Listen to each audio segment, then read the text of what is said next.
As you heard my colleagues say, I am a public school educator. In fact, this time last year, I was teaching high school social studies at John F. Kennedy High School before going on to be named the National Teacher of the Year. Something very interesting that I'd like everyone to know, in my year as National Teacher of the Year, there are 4 finalists for this honor that are celebrated in their profession, the top teachers in the nation. Last year, 3 of those 4 finalists went on strike. I would say to you, Mr. Scafidi, if you think this is just about salaries, that's not how this works. That's not how any of this works. My colleagues from Oklahoma, Washington, and LAUSD went on strike not for salaries, for resources, and to make sure their students got what they needed.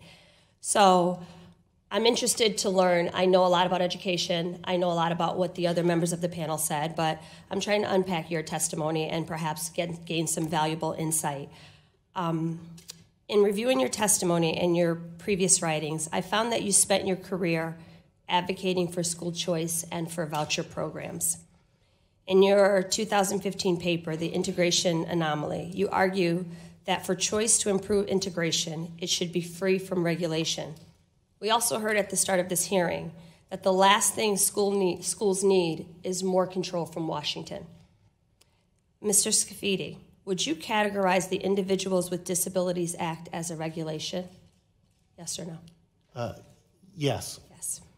Would you categorize Title IX of the Educational Amendments of 1972 as a regulation? Yes. Would you categorize Title VI of the Civil Rights Act of 1964 as a regulation? Yes. Would religious private schools that accept vouchers be allowed to ignore any of these regulations on the basis of religious freedom?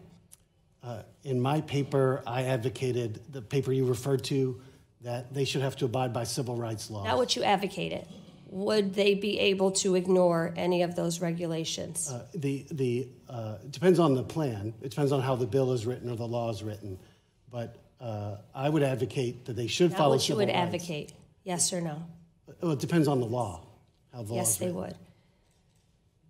Do you think that skirting federal civil rights protections that are codified in regulations would help achieve greater integration?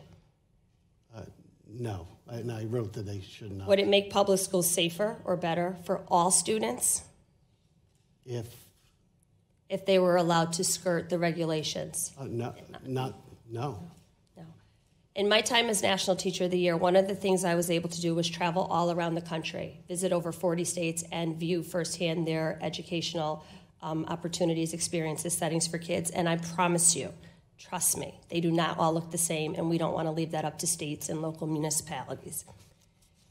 Can you help explain how it's possible to achieve greater integration through school choice without any of these regulations in place? Sure.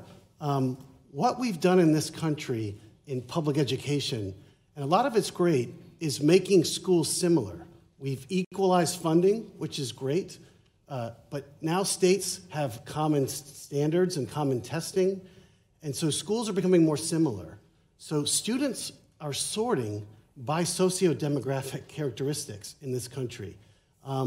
There's my study and another study by some sociologists have found that since 1980 or so, public school segregation increased between then and 2000 by race.